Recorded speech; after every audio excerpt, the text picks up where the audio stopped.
जय हिंद दोस्तों, मैं अजय कुमार आप सभी का अपने YouTube चैनल पर स्वागत करता हूं। दोस्तों, इसके पहले की वीडियो में हम इस बहुपद चैप्टर का बेसिक बता चुके हैं, यानी कि बहुपद क्या होता है, किसे कहते हैं, कितने प्रकार के होते हैं, बहुपद की घात, बहुपद के पद, एक पदी बहुपद है, दो पदी है, त्रिपदी है, बहुपद की घात क्या होती है, यदि कोई बहुपद दे दिया जाए तो उसकी घात क्या होगी, ऐसा हम बेसिक में बता चुके हैं। अब इस वीडियो में देखेंगे इसकी प्रश्नावली 2.1। आइए दोस्तों देखते हैं प्रश्नावली 2.1 की पहली सवाल। कह रहा है निम्न में कौन कौन एक चर में बहुपद है। क्या पूछ रहा है? कह रहा है जो बहुपद दिए हैं कौन से ऐसे बहुपद हैं जिनमें केवल एक चर है। एक चर यानी चर किसे कहते हैं? एक्स वाई जेड ABCD जो अंग्रेजी के अल्फाबेट होते हैं इन्हें चर बोलते हैं। कह रहा है ऐसा बहुपद बताइए जिनमें केवल एक चर हो, जिनमें केवल एक चर हो, एक से अधिक चर ना। आइए देखते हैं। जैसे इसमें देखिए पहली सवाल है 4x² - 3x + 7। इसमें देखिए इसमें केवल एक ही चर है, x है। x के अलावा कोई है नहीं है, केवल x है, ना तो y है, ना z है, ना ABCD कुछ भी नहीं है, केवल क्या है? केवल x है। तो ये क्या होगा? पहला हमारा एक चर में बहुपद है। दूसरा देखिए, दूसरा में केवल y है, इसमें y के अलावा कोई अन्य चर नहीं है, x y z ABCD कोई भी नहीं है। तो हमारा दूसरा भी क्या है? एक चर है, एक चर का बहुपद है। ठीक, ये भी चर्चा है। और देखिए तीसरा, देखिए तीसरा हमारा बहुपद ही नहीं है। देखिए बहुपद नहीं है। कह रहा है कि 3√t बहुपद की शर्त क्या है? बहुपद उसे कहेंगे जब चर की घात एक पूर्ण संख्या हो। क्या हो? पूर्ण संख्या। पूर्ण संख्या यानी कि चाहे 0 हो जाए चर की घात, चाहे 1 हो, 2 हो, 3 हो, ऐसे सिर्फ 0 से लेकर इन सब संख्याओं के बीच की घात होनी चाहिए। लेकिन इसमें देखिए √t का मतलब होता है कि t का घात 1/2। अंडर का मतलब क्या होता है कि t की घात 1/2। क्या 1/2 हमारी पूर्ण संख्या में आती है? नहीं आती। कह रहा है जब घात क्या हो, बहुपद की घात जब एक पूर्ण संख्या होगी तभी बहुपद कहेंगे। इसके अलावा कोई घात होगी तो बहुपद नहीं है। देखिए ये आधा 1/2, क्या पूर्ण संख्या में 1/2 आता है? नहीं आता। इसलिए इसकी क्या होगा? ये बहुपद नहीं, ये बहुपद नहीं। ठीक, और चौथी देखते हैं। इसे आप हल करेंगे, y ऐसे रहेगा, 2 है y ऊपर जाएगा, घात यहाँ 1 है ऊपर जाएगा, हर से ऊपर जाता है तो घात माइनस में हो जाती है। ये नियम आपको घातांक का नियम में बता चुके हैं कि जब कोई चर नीचे होता है हर में, यदि ऊपर उसे ले जाते हैं तो जितना घात रहता है वो माइनस में होता है। नीचे घात 1 थी, ऊपर गया तो माइनस हो गया। क्या -1 आता है पूर्ण संख्या में? नहीं आता। इसलिए चौथा भी पूर्ण बहुपद नहीं होगा। ठीक, पांचवा देखते हैं। पांचवा है x की घात 10, y की घात 3 और t की घात 50 है।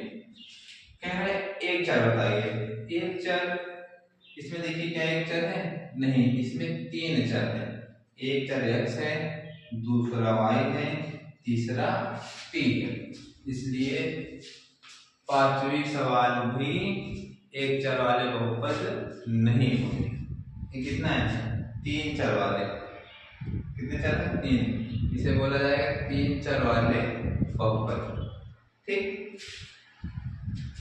एक तीन, इसे समझा दिए, ये तीन चर वाले, तीन चर वाले बहुपद। ठीक, समझ में। अब देखिए दूसरा वाक्य क्या है, कह रहे हैं निम्न में से प्रत्येक में x स्क्वायर का गुणांक लिखिए, यानी कि जो नीचे बहुपद दिए गए हैं इसमें x स्क्वायर का गुणांक बताना है। ठीक, गुणांक आपको बताया था बेसिक क्लास में, जो किसी अचर के साथ जो अंक होता है गुणा के रूप में, जो गुणा में अंक होता है वही अचर का गुणांक बनाता है। देखिए यहाँ देखिए पहले सवाल में एक्स स्क्वायर है, जहाँ पे कोई अंक ना हो वहां पे एक माना जाता है। क्या माना जाता है, एक। जहाँ पे कोई अंक ना दिखाई दे, क्योंकि किसी भी चर का, जैसे कोई चर है एक्स ऐसे अकेला है तो इसका एक इंटू में एक होता है, एक घात मानी जाती है और एक हर भी माना जाता है। किसी संख्या हो चाहे कांस्टेंट हो या कोई वेरिएबल, तो उसका एक गुणांक भी माना जाता है, एक्स का घात भी एक माना जाता है और हर भी एक माना जाता है। ठीक है, इसे जिसको नहीं पता है याद करिए, है कि नहीं। जैसे आप लोगों ने छोटी क्लास में भिन्नों का जोड़ पढ़ा होगा, जैसे ऐसे है तो उसे हर मान लिया जाता है ना, दो है तो दो बटे एक मान लेता है, उसी तरह इसकी घात भी एक मान ली जाती है, गुणांक भी और हर भी। ठीक है, अब देखिए तो इसका गुणांक क्या है, पहले सवाल में एक्स स्क्वायर का गुणांक एक है। ठीक, दूसरे में एक्स स्क्वायर गुणांक देखिए, किसका पूछ रहा है, एक्स स्क्वायर पूछ रहा है, इसमें स्क्वायर एक्स क्यूब है, एक्स स्क्वायर कह रहा है, तो इसका क्या हो जाएगा, इस सवाल में एक्स स्क्वायर का गुणांक क्या होगा, यहाँ माइनस है ना, यहाँ एक माना जाता है, इसका गुणांक क्या हो जाएगा, माइनस एक। ठीक, इसका आप जानते हैं, ये और इसका निकाल देते हैं। ठीक, तीसरा देखिए एक्स स्क्वायर के गुणा में कौन सा है, पाई बटे दो, इसमें होगा एक्स स्क्वायर का गुणा क्या हो जाएगा, एक्स जस्ट इनटू में कौन सा है, पाई बटे दो। ठीक, इसका क्या होगा, हाँ सही सवाल देखिए, कह रहे हैं एक्स स्क्वायर गुणा ना, इसमें एक्स स्क्वायर है ही नहीं, है कि नहीं, जिसका पूछा जिस बहुपद में वो रहे भी ना तो उसका गुणांक क्या माना जाता है, शून्य माना जाएगा। तो यहाँ पे एक्स स्क्वायर गुणांक क्या होगा, एक्स स्क्वायर का गुणांक बराबर शून्य, क्योंकि एक्स स्क्वायर है ही नहीं, या आप ऐसे लिख सकते हैं इसे प्लस लगा के एक्स स्क्वायर का गुणांक जीरो ऐसे लिख सकते हैं। यदि कोई पूछे कि जीरो आया कैसे, तो इसे क्या कहते हैं, जीरो गुणे एक्स स्क्वायर, क्योंकि किसी संख्या में जीरो से गुणा होता है तो वह शून्य हो जाता है, यदि हट जाएगा, जीरो से गुणा हुआ तो हट जाएगा ना, शून्य हो जाएगा। इतना ही तो बचा, क्या कोई फर्क पड़ा, नहीं। ठीक, तो इसे हम लिख सकते हैं जीरो इंटू एक्स स्क्वायर, तो एक्स स्क्वायर का गुणा क्या हो गया, जीरो। ठीक, स्क्रीनशॉट ले लीजिए। अब नेक्स्ट सवाल बताते हैं।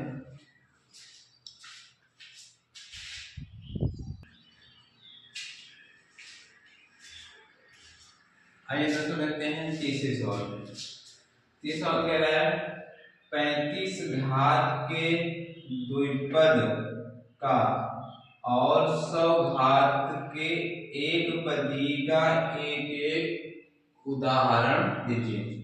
कह रहे हैं एक ऐसा बहुपद बताइए जिसमें दो पद हो और घात 35 का हो, और एक बहुपद बताइए जो 100 घात की हो और एक पदी की। ठीक, आइए देखते हैं। पहला हम देखते हैं 35 घात का द्विपद को। मान लीजिए हम 2x घात 35 लिख दिए। इसमें देखिए इसका गुणांक भी लिख रहे हैं और कह रहा है कि दो पद x 2x² प्लस 4 कर दीजिए। ठीक, आप कुछ भी बना सकते हैं। हमारे दिमाग में है 2x घात 5 प्लस 4, आप x घात 5 प्लस 4 माइनस 2 कुछ भी आप कर सकते हैं। यानी कि ऐसा बहुपद बनाइए जिसमें दो पद हो और उसकी सबसे बड़ी घात 35 की। ठीक, अभी दूसरा कह रहा है 100 की घात बनाएंगे जिसके एक पदी हो। ठीक, मान लीजिए हम y मान लेते हैं, y घात 100, इसमें 100 की घात और एक ही पद हो। गुणांक चाहे तो लिख दीजिए, आप चाहे गुणांक 3 बना लीजिए, गुणांक कुछ भी बना दीजिए। आप कोई भी दुनिया का कोई भी उदाहरण आप ले सकते हैं। बशर्ते क्या होना चाहिए, चर की सबसे बड़ी घात 100 होनी चाहिए क्योंकि बोला है, और एक पद हो, इसमें केवल एक पद है। 35 की घात में बनाइए जिसमें दो पद हो, उन्हें दो पद बना दीजिए। ठीक, आप कुछ भी लिख सकते हैं अपने मन से। आप देखिए कह रहा है निम्न बहुपद की घात बताइए, यानी कि जो चौथे सवाल है इसमें कह रहा है कि जो बहुपद दी की घात बताइए। हमने बेसिक में बताया कि बहुपद की घात क्या होती है कि नहीं, हमको बताया था कि यदि कोई बहुपद लिखा हुआ है तो उस बहुपद में जो चर की सबसे बड़ी घात होगी वही पूरे बहुपद की घात कहलाती है। आइए देखते हैं। पहले सवाल है 5x³ plus 4x² plus 7x। यहाँ पे ऐसे घात 1 है, ये यहाँ 2 है और यहाँ पे 3 है। किसी बहुपद की घात क्या होती है, उस बहुपद की सबसे बड़ी घात। देखिए 1 है, ये 2 है और ये 3 है। इस बहुपद की घात क्या होगी, इस बहुपद की घात 3 होगी। क्या होगी, 3 होगी, क्योंकि 3 सबसे बड़ी घात। बस इतना ही लिखना था।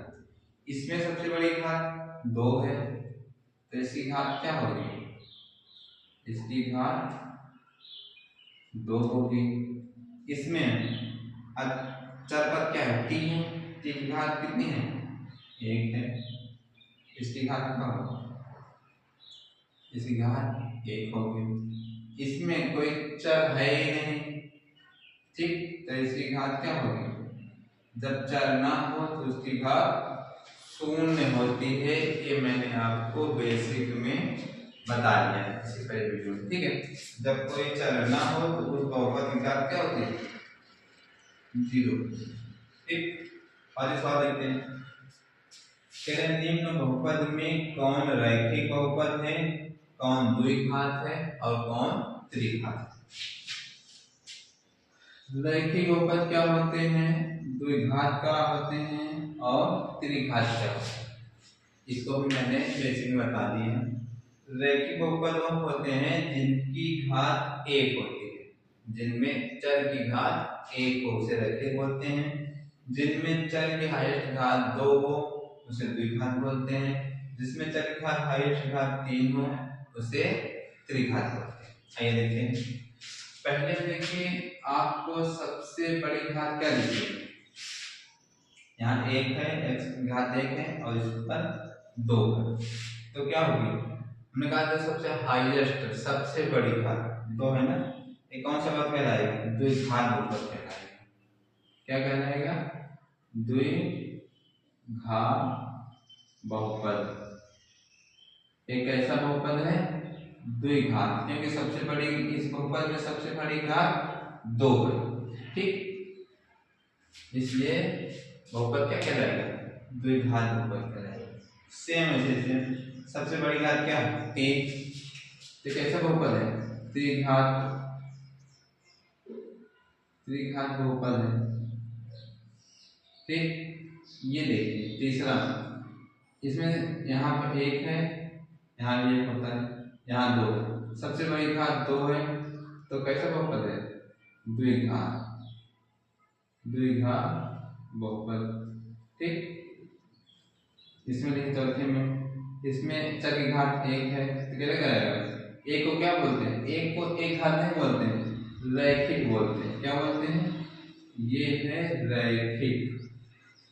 रैखिक बहुपद, ठीक। जब चर की घात हाईएस्ट 1 हो उसे रैखिक बोलते हैं। इसमें भी 1 है, ये भी रैखिक है, रैखिक बहुपद है। इसमें देखिए r की घात 2 है, ये द्विघात बहुपद है,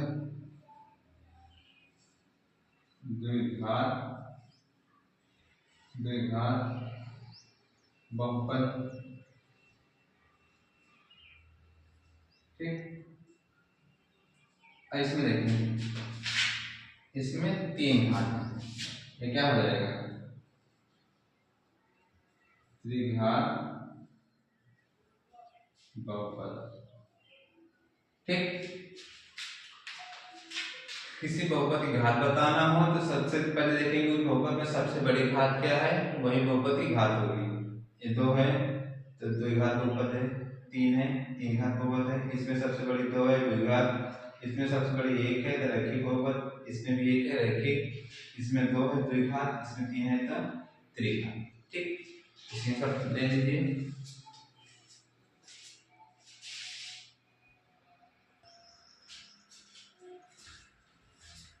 दोस्तों आइए देखते हैं सवाल, कह रहा है निम्न बहुपद में 1 चर वाले, 2 चर वाले तथा 3 चर वाले बहुपद को बताइए। छठवें कह रहा है कि ऐसे बहुपद बताइए जिनमें 1 चर हो, 2 चर हो और 3 चर।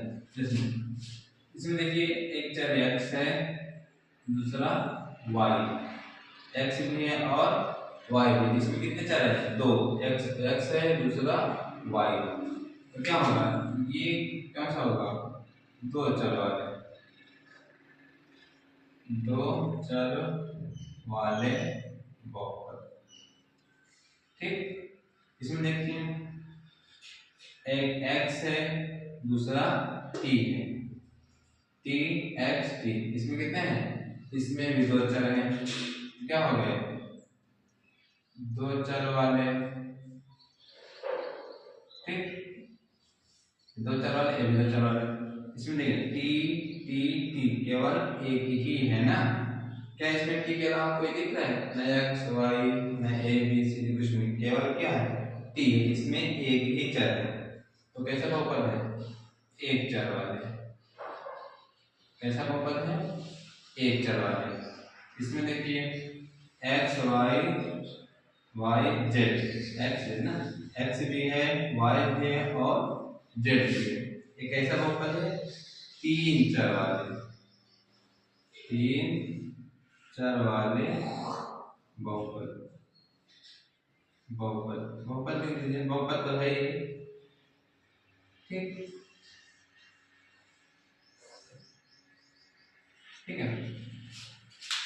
जिसमें केवल एक चर दिखे उसे एक चर वाले बोलते हैं, जिसमें 2 चर दिखते हैं उसे 2 चर वाले बोलते हैं, जिसमें 3 चर दिख जाए उसको 3 चर वाले रैखिक समीकरण या बहुपद बोलते हैं, ठीक।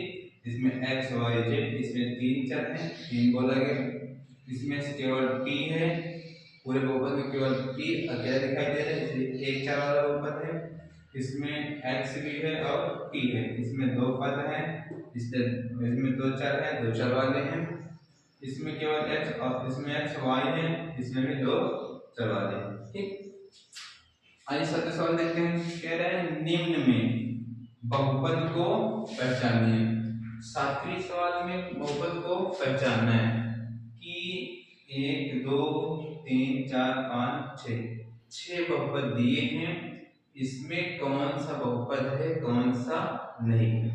बहुपद पहचानने के लिए हमने क्या बताया था कि जो चर की घात होगी, चर यानी x y z जो भी होगी, उनकी घात एक पूर्ण संख्या होनी चाहिए। पूर्ण संख्या मतलब कभी भिन्न में नहीं होना चाहिए। जैसे 1/2, 2/3, जहाँ पे आपको ये भिन्न में दिख जाए वह बहुपद नहीं होगा, या माइनस में दिख जाए वह बहुपद नहीं होगा। आइए चेक करते हैं। पहले देखिए x घात 3 x² - 3x + 7। इसमें देखिए जो x की घात है सभी क्या है, एक पूर्ण संख्या है। 2 है, 3 है, 2 है और 1 है। ठीक, इसमें जितने भी चर की घात हैं सब एक क्या है, पूर्ण संख्या है। संख्या मैंने सबको बता दिया है पहले चैप्टर में, संख्याएं क्या होती है, पूर्ण संख्या, पूर्णांक और प्रतीक, भाज्य, अभाज्य सब बता चुके हैं। ठीक, पूर्ण संख्या में क्या आती है, 1 2 3 0 से लेकर प्राकृतिक संख्याएं और शून्य। शून्य सभी प्राकृतिक संख्याओं को क्या कहते हैं, पूर्ण संख्या। प्राकृतिक संख्या क्या है, प्राकृतिक संख्या एक शुरू होती है 1 2 3 4 5 डाटा अनंत। उस प्राकृतिक में 0 को भी शामिल कर लेते हैं तो पूर्ण संख्या हो जाती है। ठीक, तो इसमें एक घात पूर्ण संख्या है, तो क्या है, ये बहुपद है, बहुपद है। ठीक, इसमें केवल कह रहा है बहुपद को पहचानिए। दूसरा देखते हैं x³ x², यहाँ देखिए √x। √x का मतलब होता है कि ये जो रूट लगा हुआ है इसका मतलब x की घात 1/2, x की घात 1/2। तो यहाँ देखिए क्या 1/2 पूर्ण संख्या है नहीं, इसलिए क्या होगा, ये बहुपद नहीं है, क्योंकि इसमें जो चर की घात है वो पूर्ण संख्या नहीं है, वो भिन्न में है। देखिए वो परिमेय संख्या के रूप में है। x √x मतलब होता है x की घात 1/2, इसको हम कई बार बताए हैं। ठीक, आगे देखिए इसमें देखिए x 2/3 x की घात 2 है, 7/4 x की घात 1 है, x की घात 1 है। देखिए क्या चर की घात पूर्ण संख्या है, हाँ 1 है और 2, इसमें ना तो कोई माइनस वाली घात है और न ही परिमेय में है, यानी कि बटे के रूप में, यानी कि भिन्न। तो क्या है, यहाँ बहुपद है, बहुपद है। ठीक, आइए इसे देखते हैं। इसमें देखिए x की घात 2 है, पूर्ण संख्या है, x की घात 1 है, पूर्ण संख्या है। यहाँ देखिए x 4/x है, इसकी घात 1 है और जब ये ऊपर जाएगा तो इसकी घात हो जाएगी -1 हो जाएगी, तो माइनस पूर्ण संख्या नहीं है, इसलिए ये क्या होगा, ये बहुपद नहीं होगा, बहुपद नहीं है। ठीक, इसमें देखिए x घात 4 है, यहाँ देखिए x घात बटे के रूप में, भिन्न के रूप में हो गया। भिन्न में घात नहीं होनी चाहिए, ना तो भिन्न के रूप में होना चाहिए और ना तो ऋणात्मक होने चाहिए, ना तो ऋण में होना चाहिए। अगर आप कहीं भिन्न के रूप में दिखाई दे और घात के आगे ऋण चिन्ह लगा हुआ तो ऐसे बहुपद नहीं होती, ये भी क्या बहुपद नहीं, बहुपद नहीं है।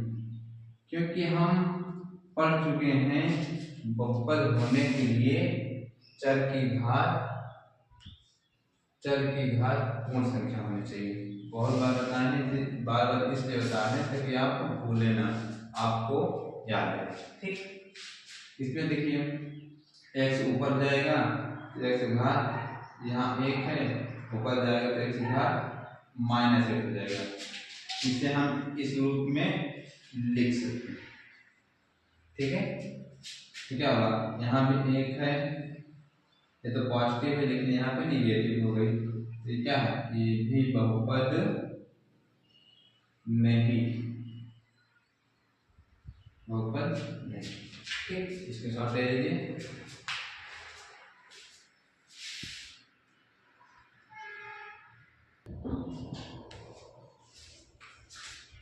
दोस्तों आइए देखते हैं आठवीं सवाल। आठवीं सवाल कह रहा है निम्न बहुपद में, यानी कि जो नीचे बहुपद लिखे हुए हैं उनमें अचर बहुपद बताइए। अचर बहुपद बताइए, रैखिक बहुपद बताइए, द्विघात बहुपद बताइए तथा त्रिघात। कहने का मतलब है, ये बता रहा है कि आप इन बहुपद में कौन सा अचर बहुपद है, रैखिक बहुपद है, द्विघात बहुपद है, त्रिघात। अचर बहुपद ऐसा बहुपद जिसमें कुछ ना हो, अचर पद कोई चर हो ही ना, ऐसा बहुपद जिसमें कोई चर हो ही ना, वही क्या कहलाता है? अचर बहुपद। ऐसे बहुपद जिसमें चर ना हो, X Y Z A B C D E Q R S, जिसमें कोई हो ही ना, वो क्या कहलाता है? अचर बहुपद। ठीक। रैखिक बहुपद ऐसा बहुपद जिसमें चर की घात यानी एक्स वाई जेड की घात सबसे बड़ी घात क्या हो? एक घात, उसे क्या बोलेंगे? रैखिक बहुपद। द्विघात ऐसा बहुपद जिसमें x की घात सबसे बड़ी क्या हो? दो ही हो, यानी उस पूरे बहुपद में x की घात दो से बड़ा कोई ना हो। अगर दो से बड़ा हो जाता है उसे क्या कहेंगे? त्रिघात हो। ऐसा बहुपद जिसमें घात तीन हो क्या कहलाता है? त्रिघात। आइए पहचानते हैं। ये जो पहला है जिसमें fx बराबर 0, क्या इस बहुपद में x y z या कोई और चर दिख रहा है? नहीं दिख रहा है। जिस बहुपद में चर ना दिखे उसे अचर बहुपद कहते हैं। केवल इसमें क्या है? अचर है ना। अचर यानी कि गिनतियां 0 1 2 3 4 5 अनंत तक, ये सब क्या कहते हैं? अचर कहलाते हैं। इसमें क्या 0 क्या है? अचर है। ऐसा बहुपद क्या बोलेंगे? अचर बहुपद। ये क्या है? अचर बहुपद। ठीक, आइए से देखते हैं। इसमें सबसे बड़ी घात क्या है? 3 है। यहाँ इसकी घात 1 है और यहाँ 3 है। जिस बहुपद में सबसे बड़ी घात जो होती है वही क्या कहलाती है? बहुपद की घात कहलाती है। इसमें 3 है तो कैसा बहुपद कहलाएगा? त्रिघात बहुपद। क्या कहलाएगा? त्रिघात बहुपद। ये कैसा बहुपद है? त्रिघात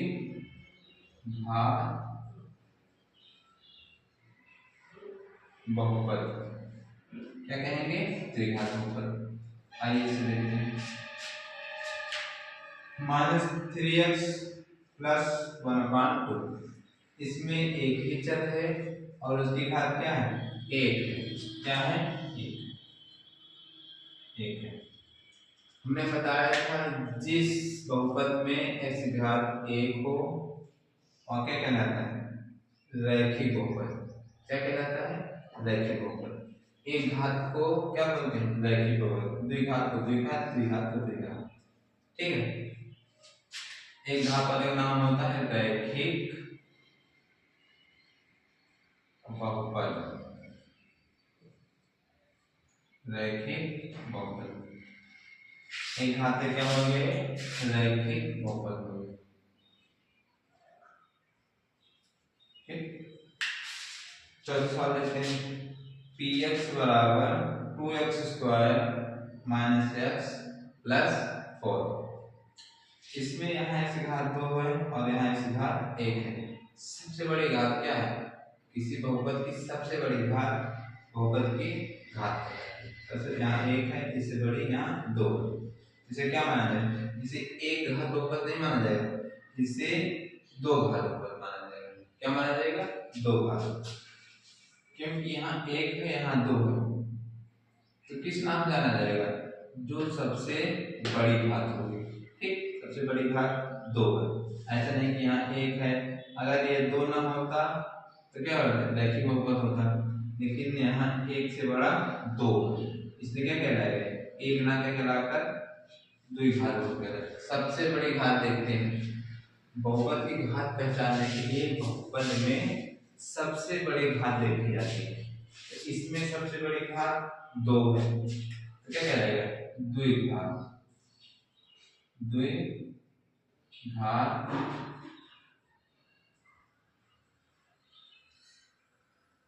बहुपद। ठीक, तो दोस्तों प्रश्नावली 2.1 में केवल 8 सवाल थे, जिनमें हमने सीखा बहुपद को पहचानना, बहुपद को अगर कोई बहुपद दी हो तो हम कैसे पहचानेंगे, ये हमने सीखा। जिसकी घात पूर्ण संख्या हो वो बहुपद कहलाता है। तो दूसरी बात हमने सीखा कि बहुपद की घात क्या होती है। बहुपद की घात उस बहुपद में जो सबसे बड़ी घात होती है वही बहुपद की घात कहलाता है। जैसे हमने घात बताया, इसमें सबसे बड़ी घात 3 है, 3 घात कहलाएगा। इसमें सबसे बड़ी घात 1 है, रैखिक कहलाएगा। इसमें सबसे बड़ी घात 2 है, द्विघात कहलाएगा। ठीक, तो दोस्तों आशा करते हैं जितनी हमने सवाल बताए सब समझ में आए होंगे, और जिसने बेसिक की क्लास ना देखी हो और पीछे जाकर प्लेलिस्ट में आप इसके पहले की वीडियो देख सकते हैं बहुपद, और जिसने इसके पहले इसका जो पहले चैप्टर में देखो संख्याएं, वो भी जाकर के प्लेलिस्ट में देख सकते हैं।